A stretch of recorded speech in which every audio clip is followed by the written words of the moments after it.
Hello world and hello dear fans of Mate Debunked. My name is Susanna and I'm the creator of Mate Debunked. So first and foremost, how is everyone doing? I trust that you all are well. It's been a while since I've posted a video, since I've worked on a video. Yes, I'm working on the frequency of these videos. But I'd like to begin with sharing a little bit of kind of life experience, not really advice, but just something I've observed.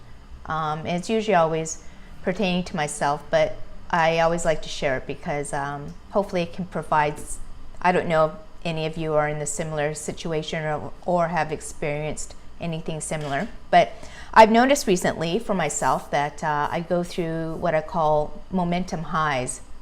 So what I mean by that is I'll have an idea for a project or something that I find to be inspiring or that I'm passionate about, and so I tend to go in on that project or passion idea with full speed momentum, and I go in with such speed and hopes of creating something or accomplishing something that I tend to take at least 2 weeks and just go in full steam ahead with working non-stop hours, day and night. And I find that at the end of usually about 2 weeks, then I go into almost a system shutdown mode. It's almost like I've used up all the gas in my tank, and I find that then I need to hibernate and recharge my batteries. And I keep saying to myself, okay, well, you know, Susanna, just why don't you divide that up and just do little bits of the time rather than trying to just force everything into a period of 2 weeks to get it done. And I think I've noticed for myself personally that I tend to be so passionate about the idea that I want to finish it in 2 weeks. But when you really start getting into something, there's always a lot more work involved. And when that happens and you're getting into it and you realize, wow, there's a lot of work involved, there's a lot more to it, then the work gets to be overwhelming, and it gets to be kind of, you know, ideally in your mind you think that it's this, but then it's expanded to this. And what happens then, I notice for myself, at the end of 2 weeks, is obviously, you know, because you've put in so much thought and brain power and physical energy into the project, you get tired. I find that it turns into something that's not a passion anymore. It ends up feeling like work.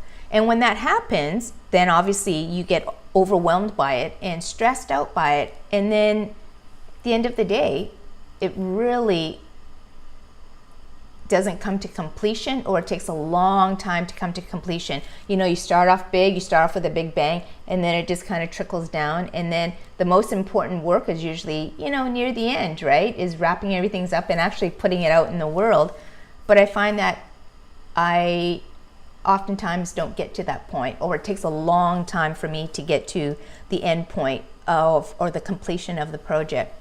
So one of the things that I've noticed that this is a pattern that's been ongoing in my life, and the key thing for me right now is that I'm aware of it, but is to really ensure that every day, not to think that I have to spend 5, 6, 8 hours working on the project, but even just half an hour, 1 hour. So really breaking it off into little chunks is less daunting, is less overwhelming, and it doesn't tire me out physically, emotionally, and mentally, where the project or the idea or something that I'm passionate about feels like it's work. So anyways, just something that I like to share with you. And the reason I said that as well too, because it's relevant to these videos I'm creating. I'm always thinking that it has to be these big thought out videos with a lot of research behind it.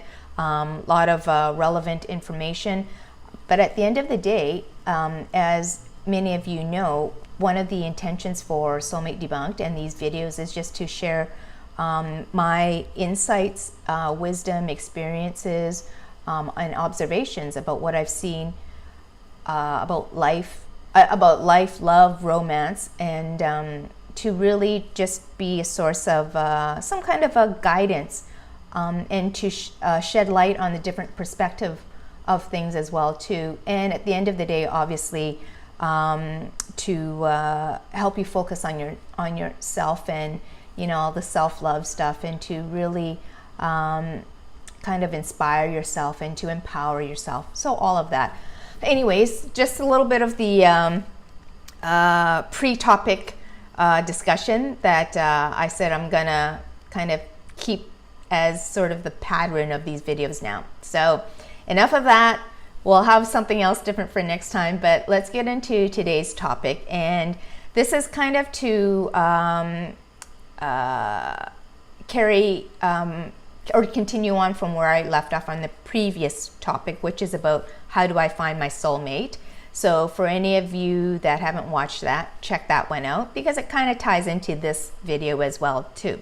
And today's video topic is, what is the difference between a soulmate, a twin flame, and a kindred spirit? The reason I brought this up and the reason for this video topic is because so many of us hear these three kind of categories, or these three terminologies used all over in fiction and storytelling and romance novels or real life or whatever, what have you.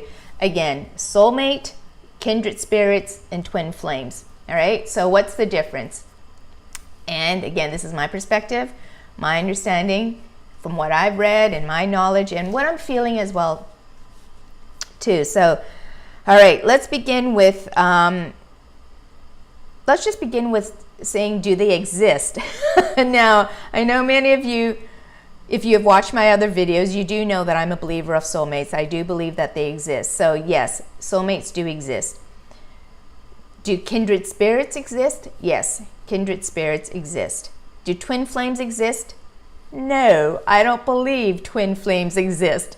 Okay, so right off the bat, for any of you that are really hardcore fans of believing in that there's a twin flame as well too, I'm sorry to burst your bubble here, but I'm all about kind of demystifying things and to just shedding light on the reality and practicality of love and romance, and how it ties into soulmates and spirituality as well. So now let's talk about actually what the differences are and how people categorize them. So soulmate is obviously someone that you have a deep bond with, a very deep bond with, and that could be on a romance level or on a friend level.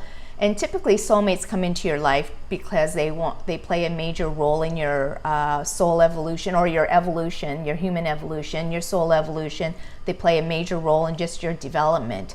Again, soulmates can be platonic or romantic in nature, so they don't necessarily have to be a romantic partner.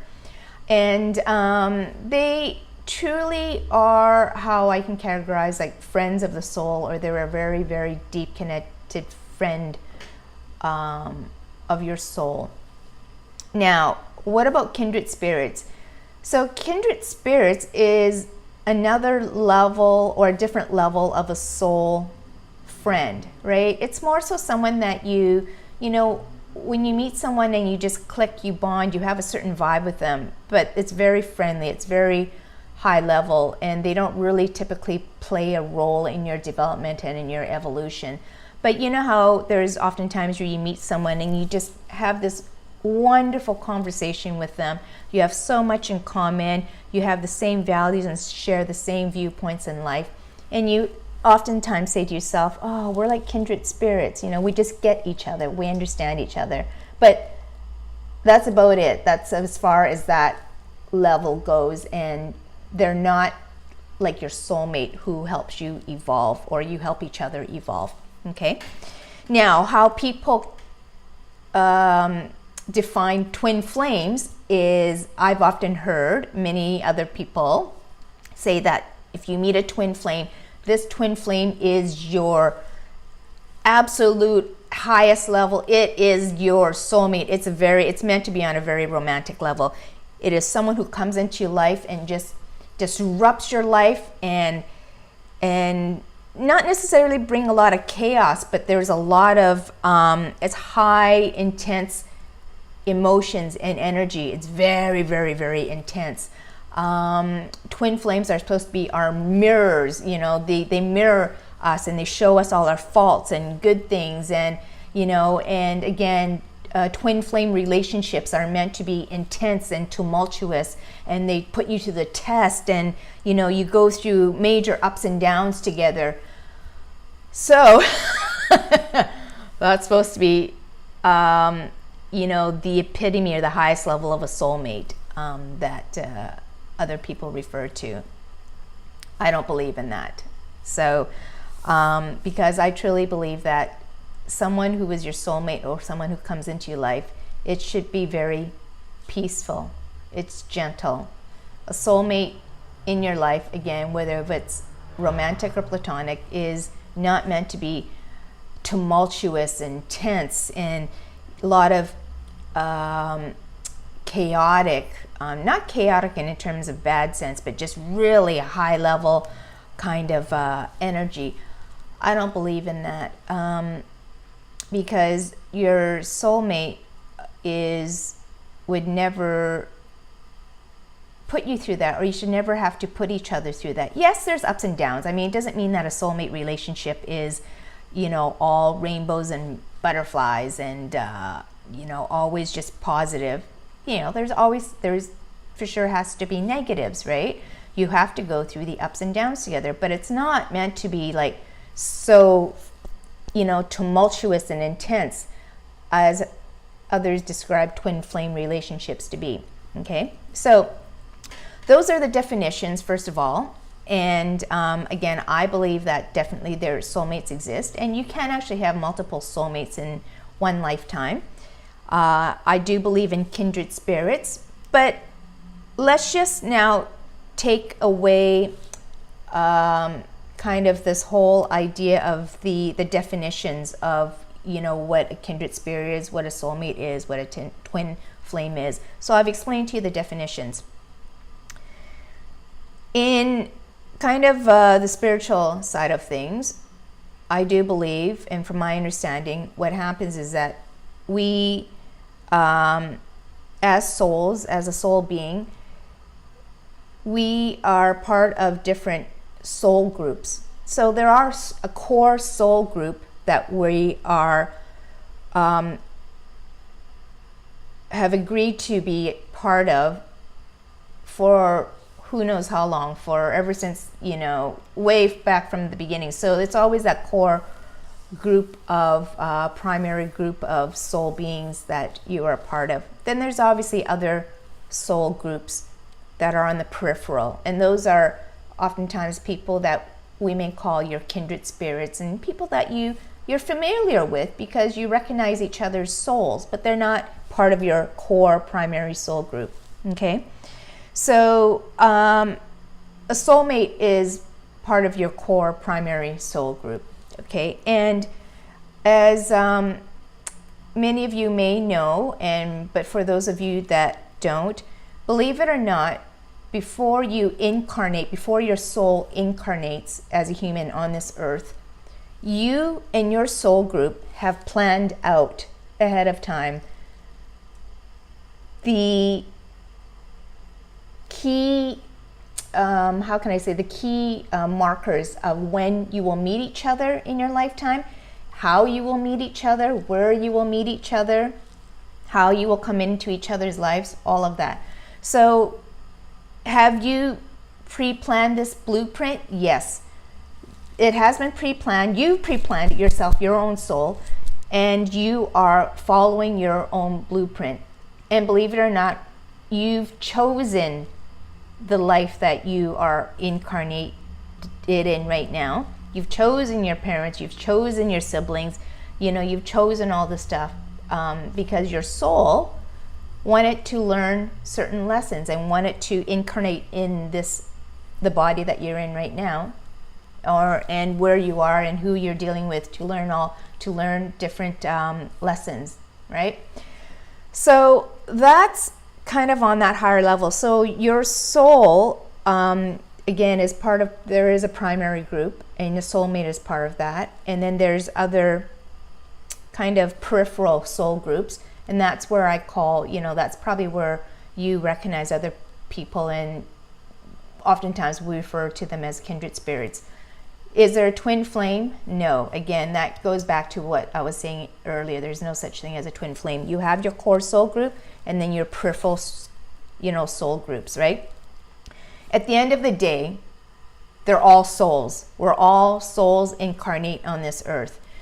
Where the terminology kindred spirits, twin flames come from, I think that people just made those up to describe or to categorize the amount of emotions or the feelings that are in that you feel or experience with certain people that you meet. So people that you meet on a much more kind of casual type of relationship, but you do feel that, you really know each other, huh? Wow, we share, a lot of common things that I was referring to earlier. It's a label as kindred spirit, but at the end of the day, they're a soul. They're part of your peripheral soul group. They're just another one of many people in those peripheral soul groups, right? So, but we label it as kindred spirits. So the same thing with someone that comes into your life and they're a romantic partner, and you guys go through so much ups and downs and hurdles, and but that you feel that they're helping me to evolve. So what I guess perhaps modern day fiction or storytelling, they like to refer to those people as a twin flame. There's no such thing as a twin flame. Just as I was saying earlier, again, it's just another soul being. If you have a really tumultuous or really intense relationship with them, that doesn't necessarily mean they're a twin flame. At the end of the day, they're just another soul. Whether if someone is part of your core soul group or in the peripheral, we're referring to it all as souls. And of course, the only one that makes sense is probably kindred spirit. But again, we can refer to those people as soul friends. They don't have to be kindred spirits, right? So, but there is such thing for sure as a soulmate. The soulmate is part of your core group. Okay, so hopefully that helps to clarify everything. Again, let's just get back to, I'll just do a little bit of recap. We're all part of, we're part of a soul group, and we've promised and each other before we all incarnated on this earth. And believe it or not, when you are part of this core soul group, we've all agreed to ahead of time incarnate on this earth together and meet, and have planned out way ahead of time when, where, how we'll meet, right? So those people are in your primary soul group, and the soulmate is typically usually within your primary soul group. Okay, and you have all pre-planned, each individually and as a primary soul group, on your blueprint of what will happen in your life, what lessons you need to learn. So you've all agreed to that, and you've all kind of, how can you say, picked your life on this earth already because of the lessons that you want to learn as a soul. All right, so soulmates are within that group. Now, the peripheral soul groups, right, they're not usually part of you to help each other with your life lessons, or to help your soul, or to help each other evolve. They're just peripheral people that you meet, but you recognize their soul, you recognize them.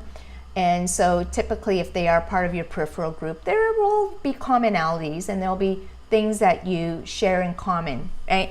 And again, they're just those people are what I call souls of the friends, or soul friends, but they don't necessarily have a direct direct involvement in your life or in your evolution. And so when you meet these people in your lifetime, you recognize them with our English terminology, or our literature, or our modern day label category calls them as kindred spirits. Then finally, again, twin flames, people that come into our life and it's really intense relationships. People like to think that that love is really intense and it's fiery and it's tumultuous, and people like to, I think, romanticize it, and it makes for great storytelling that, oh, this person is my twin flame. They came into my life to shake things up, but you know what? They're here to make me better, or we're here to make each other better for it. That's my take on it. No such thing as a twin flame. I mean, all these names or definitions are just, how people want to categorize the level of kind of the person that you meet, right? So there's no such thing as a twin flame. That's just my perspective. And again, soulmate relationships, if you do meet your soulmate, you're here on this earth, you've incarnated together to, and believe it or not, you've pre-planned when you're going to meet each other, and you're here to help each other evolve. But it's meant to be gentle, it's not tumultuous. It shouldn't have friction. It shouldn't be intense. There will be ups and downs there, right? It's not always going to be positive, but it's not like how people describe twin flames relationships to be. So I know this is actually a pretty big topic, and I usually try to keep my videos under 20 minutes, but hopefully I explained it as clear as I could. And I think that I'm going to probably have to have a part 2 of this topic in future videos as well. So let me know what your thoughts are on this, and let me know if you have any questions. I'm always fascinated and curious, and love to answer your questions or comments on this. And yeah, I hope it's been an interesting topic, and I hope that I've been able to shed some insight on this as well. So let's wrap up. And again, please subscribe to my YouTube. I still haven't gotten to my 100 yet. In the past, I've noticed I'm hearing here subscribe, but I'm actually posting it up there because the video falls under the text. So subscribe to my YouTube. And yeah, I'm gonna obviously try to get these more frequently as as the days are getting warmer, and there's a lot more sunlight, and the mood is up and the energy is up. So yeah, it's on my mind. Anyways, thank you again for tuning in, and I hope you all enjoyed this video, and thanks for watching, and we'll see you again soon. Lots of love. Bye for now.